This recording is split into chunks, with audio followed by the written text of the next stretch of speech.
Well, again, I greet you via video. I am still in Greece, actually, hopefully leaving about the time you get this and heading home. But we covered 1st and 2nd Samuel last time. Today you have surely already watched from the Bible Project, 1st and 2nd Kings, 1st and 2nd Chronicles. This will be a shorter video, really because a lot of the repetitive literature here we don't need to really cover again.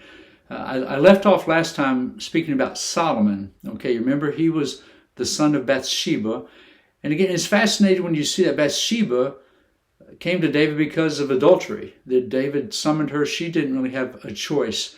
And so again, it's kind of reminiscent. Remember Rahab in Jericho, Rahab the harlot, and yet in her line is going to be the birth of Jesus. Well, Bathsheba is also in that line. And it's just a reminder that God can take something that's wrong or bad, and he can still use it for his purposes. And so again, you have Solomon stepping into the role of king when David dies. And if you have your Bible, I want you to open again. It's always good to have an open Bible just for our few minutes together. 1st Kings is where we'll be. And we're going to look at chapter 3. Because again, Solomon has stepped into this role, and he's the king over the United Kingdom. And chapter 3, verse 5, it says that in Gibeon, the Lord appeared to Solomon in a dream at night. And God said, "Ask what you wish me to give you." He's saying, Solomon, what do you want from me? And then if you keep reading, Solomon said, "You have shown great loving kindness to your servant David, my father, according as he walked before you in truth and righteousness and uprightness of heart toward you. And you've reserved for him this great loving kindness, that you've given him a son to sit on his throne, as it is this day. Now, O Lord my God, you have made your servant king in place of my father David, yet I am but a little child. I do not know how to go out or come in. Your servant is in the midst of your people, which you've chosen, a great people who are too many to be numbered or counted. So give your servant an understanding heart to judge your people, to discern between good and evil. For who is able to judge this great people of yours?" He prays for wisdom. Verse 10, "It was pleasing in the sight of the Lord that Solomon had asked this thing. God said to him, because you have asked this thing and have not asked for yourself long life, nor have asked riches for yourself, nor have you asked for the life of your enemies, but have asked for yourself discernment to understand justice. Behold, I have done according to your words. Behold, I have given you a wise and discerning heart, so that there has been no one like you before you, nor shall one like you arise after you. I've also given you what you've not asked, both riches and honor, so that there will not be any among the kings like you all their days. If you walk in my ways, keeping my statutes and commandments, as your father David walked, then I will prolong your days." Maybe you've heard the phrase, the wisdom of Solomon. And again, that's where we find that he asked and God gave it. And there are many accounts of his great wisdom. One of the most famous accounts was 2 women came to him to judge. These 2 women were prostitutes. They were harlots. And they each had given birth to a baby. Now, one night, one of the babies died in the night. And one of the women woke up and her baby was dead. And so she went while the other lady was sleeping and she switched babies. And she took the other lady's baby. And then the next morning when they woke up, the other lady looked and the baby was dead, but she realized it wasn't hers, that the other lady had switched them. Well, they stood before Solomon with one live baby, and they both said, "This baby's mine." The other one said, "This baby's mine." And Solomon finally said, "Bring the baby." And the guard's holding the baby. He says, "Go get a sword, cut the baby in half, give half to this lady and half to this lady." Well, one of the ladies says, "No, let her have him." And the other lady says, "No, that would be fair. Go ahead and do that." Well, Solomon knew immediately that was the mother who said, "Let the baby live." And again, that's just an example. Other things that showed his great wisdom. He was visited by dignitaries from all around the world and proved himself to know. And he goes on in the Bible to talk about he knew astronomy, he knew botany. Again, he was just a very wise and learned man. And so that was Solomon. His greatest really accomplishment was the building of the temple. And so there are many chapters, and it goes into great detail. The temple was built according to the design of the Lord. It will be destroyed. There'll be another temple. It'll be destroyed. And this is the most beautiful version of any of the temples that were there, inlaid with gold, very intricate. Again, I would never test you to go through all the measurements and the drawings of the temple, but that's what Solomon leaves behind. Now, unfortunately, he had literally hundreds of wives, hundreds of concubines, and because of this, they led him astray. And so he allowed idolatry, he allowed other things. So when he passes the kingdom to his son, the kingdom is going to be divided. So he does not end very well. If you come to 1 Kings 11, you actually see where Solomon is influenced. Unfortunately, he turns from God. And you get to the end of the 11th chapter, and you find the passing of Solomon.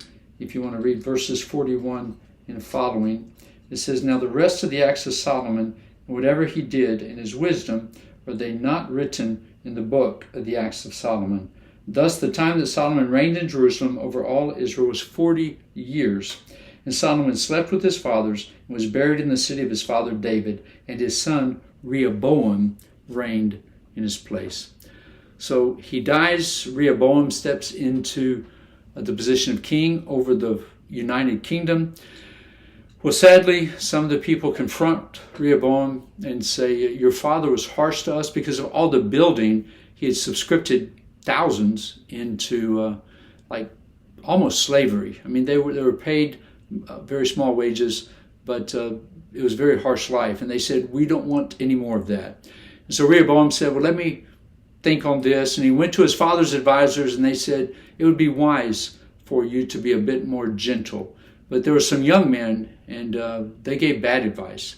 And they said, "No, man, you're the man. You're strong. You tell him that you're going to be even harsher than your dad." And foolishly, he the next day appears before him. And he basically says, "You thought my dad was bad? You just wait and you see me." Well, what happened unexpectedly was 10 of the 12 tribes said, "We're out of here." And they followed Jeroboam. They sound very similar, Rehoboam and Jeroboam. And so the kingdom was divided. Battles happened, but neither overcame the others. And sadly, it remained divided. There was a succession of kings, most of them wicked. Occasionally there would be a righteous king like a Josiah, but time after time these kings were evil, and God raised up prophets to stand against the king. And just a couple I want us to focus on. The first, his name is Elijah. You may have heard of the prophet Elijah. In 1 Kings 17, he predicts a drought, which happens for quite some time, and so there's a hardship on the agriculture of the land. Food is very scarce. He is standing firm. Again, the kings are evil. The king that is there at that time, his wife is Jezebel, he's Ahab, and they actually worship Baal instead of God. And so in chapter 18 of 1 Kings, you can turn there, a fascinating story, fascinating passage. For Elijah sends out word. He says to all the prophets of Baal, "Meet me on Mount Carmel. I have stood on Mount Carmel." And he says, "We're going to have a contest." He says, you bring a bull and I'll bring a bull. And you sacrifice your bull there on an altar, and you pray or you dance or you sing or whatever you want to do. And you ask Baal to bring fire to accept that offering. And then it'll be my turn. And so these 450 prophets dance and sing, and they cut themselves to bleed, and they think somehow their false god is going to do this. For hours they do that. Elijah actually pokes fun at him. Maybe he's on vacation. Maybe he had something to do. And then they finally give up. And then it says he repairs the altar that was there. And then he sacrifices the bull. He cuts him into pieces, puts the bull there. He even says, "Go draw some water from the brook." And they pour water on it. It's like, okay, we're going to burn up the water as well. And then he turns to the sky, to heavens, and he prays, Lord, please accept this sacrifice. And fire comes down and burns up his sacrifice. Well, the Israelites see this, and then Elijah calls out, kill them. Take the lives of these false prophets. And many of them are slain that day. Now the queen, Jezebel, sends word to Elijah, the same thing's going to happen to you by tomorrow. And so Elijah flees, and fascinating story there, I'm not going to go into it, but he runs and basically is burned out. He is just exhausted, and yet God refreshes him, and he further uses him. And that takes us kind of toward the end of 1 Kings. The next book is 2 Kings. If you want to find that, and turn to chapter 2, because Elijah is getting advanced in age, and so he is going to prepare his successor. And sometimes it confuses people because the names are similar. You have Elijah and Elisha, all right, in that order. So Elisha begins to accompany Elijah. In fact, Elijah comes to him, and he's actually driving oxen, like plowing. And he says, come follow me. And Elisha actually sacrifices, he kills his oxen, and he treats the neighbors to a barbecue. And it's a symbol that I can't go back now. I can't go back to what I was doing. God has called me into the position of prophet. And so he walks with Elijah. Elijah takes off his mantle, which is like a shawl or a covering. He folds it. He touches the Jordan River. You remember the Jordan. That's where Joshua had brought the children of Israel. Well, when the mantle touches the river Jordan, it opens again, just like back in Joshua, and they walk across. And actually Elijah, the older, says to Elisha, the younger, wait here. And Elijah says, no, I'll never leave your sight. And so he continues with him. And then you have an amazing story there in chapter 2, verses 11 and following. Maybe you've heard of the Chariots of Fire. In fact, it became a movie years ago, not based on this, but the name comes from this. Because it says, as they were going along and talking, Elijah and Elisha, behold, there appeared a chariot of fire and horses of fire. It appears up in the sky, which separated the two of them. The chariot drove between them, and Elijah went up by a whirlwind to heaven. Elisha saw it, and he cried out, my father, the chariots of Israel and his horsemen. And he saw Elijah no more. Then he took hold of his own clothes and tore them in two pieces, which was a sign of mourning. He also took up the mantle, that piece of clothing of Elijah that fell from him, returned and stood by the bank of the Jordan. He took the mantle of Elijah that fell from him, and he struck the waters. And he said, where is the Lord, the God of Elijah? And we also struck the waters. They were divided here and there, and Elisha crossed over. So again, the Lord opened to show Elisha that he had the same calling and the same power as Elijah. Now again, just interestingly in the Bible, only two men never died. The first is way back in Genesis. His name was Enoch. Not much is known. It just says he walked with God and then he was taken. He was not. And then here Elijah never dies. This chariot comes and a whirlwind takes him up.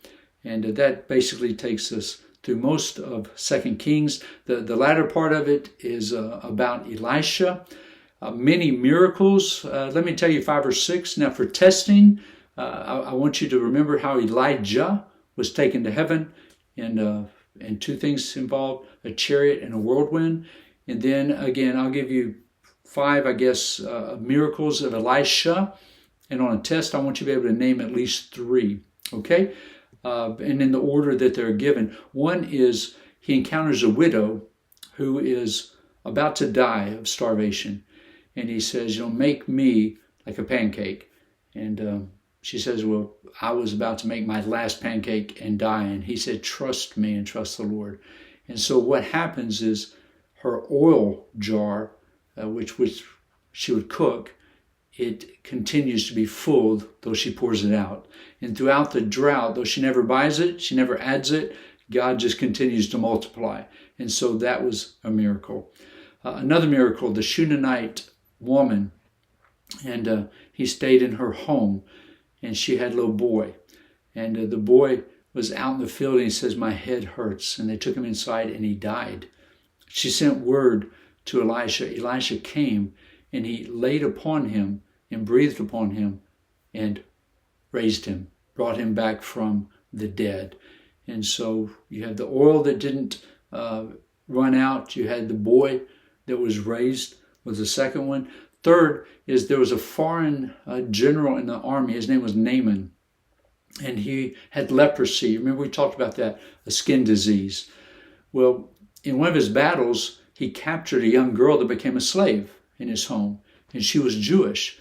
And Naaman tried all the doctors and all the treatments and nothing worked. And so she told the wife, her mistress, there is a prophet in Israel and God can use him to heal my master. And so they traveled there and Elijah healed him. He told him to dip 7 times in the Jordan, and he did. And the leprosy was washed away. That would be the third one. The fourth one, Elijah came across some workers and they made some stew to eat. And after 2 or 3 ate it, they realized it was poisonous, maybe mushrooms, we don't know. And actually they were dying. And he healed them, and he healed the stew as well. Then I guess the last one is, again, some of these, they seem bizarre. But this one, he comes across these guys that are working and they're chopping down some trees. And one guy hits a tree and the axe head flies off into a pond, into the water. They can't find it. And it was borrowed, so he was worried he couldn't repay for this axe head. And so Elisha actually takes a stick, throws it into the water, and the axe head floats to the top. All right, that's not normal. Metal doesn't float, iron. And so again, these are just 5 signs that God was with the prophet Elisha. And you can read all of these there in the latter part of 2 Kings. Okay, for the last very few minutes, we're going to look at 1st and 2nd Chronicles. Again, here you have a lot of genealogies. This guy was the father of this guy, was the father of this guy. Again, you have David, you have the genealogy of Aaron, chapter after chapter. I would not ask you to remember those. In fact, I'm just going to actually quote one verse. Probably the most famous verse is in 2 Chronicles 7:14. It's important to know the context because, again, I said these 6 books, they overlap and they tell many of the same stories. And so in 2 Chronicles 5 and 6, you have the building of the temple, you have the dedication of the temple. And so Solomon has a vast celebration as this temple is opened. And after he dedicates the temple in chapter 7, again, this is a very wise man. He realizes that there'll be judgment someday because the people always rebel. Remember Moses in the wilderness. And so he says that someday you're going to rebel and God's going to punish you. And here is how to be reconciled with God. And so that's why this verse is often quoted, 2 Chronicles 7:14, where he says, and if my people who are called by my name will humble themselves and pray and turn from their wicked ways and seek my face, then I will hear from heaven, will heal their land, and basically will bring revival upon them. And so churches today even quote that often. It was for Israel, and I believe the principles are still there. God still honors humility and prayerfulness and turning from wickedness. So again, the principles I think are good and accurate, but it's just a picture again that God's people, Old Testament and New Testament, tend to stray, make bad decisions, go down wrong paths, and yet God has made a way for them, for us to come back. Well, let's look at the very end of 2 Chronicles, and then we'll wrap up. 2 Chronicles, the last chapter, verse 36, chapter 36, right there at the very end, in verse 22. For it says, now in the first year of Cyrus, king of Persia, okay, so this is to the east, the kingdom of Persia, the king is Cyrus, in order to fulfill the word of the Lord by the mouth of Jeremiah, okay, he's one of the prophets we're going to look at, The Lord stirred up the spirit of Cyrus, king of Persia, so that he sent a proclamation throughout his kingdom, and also put it in writing, saying, Thus says Cyrus, king of Persia, the Lord, the God of heaven, has given me all the kingdoms of the earth, and he has appointed me to build him a house in Jerusalem, which is in Judah. Whoever there is among you of all his people, may the Lord his God be with him, and let him go up. And so again, you see there the coming of the rebuilding of the temple. So again, we talked about Solomon's temple, and I just make mention of that because we're going to read parts of Jeremiah. We're going to look at the captivity when they're taken off. And yet here back in II Chronicles, there's the prophecy that a day will come when they will return. They will repent. They will turn and seek the Lord. And so it's like foreshadowing of what's to come. All right? Again, assignments, just remember, you should read through page 93 in the textbook Drama. And before we gather on Friday, be sure you read through the Bible, through the book of Nehemiah. And we'll touch on Ezra and Nehemiah on Friday. I hope to have your exams with me as well. And I look forward to seeing you in a couple days. All right, take care and God bless.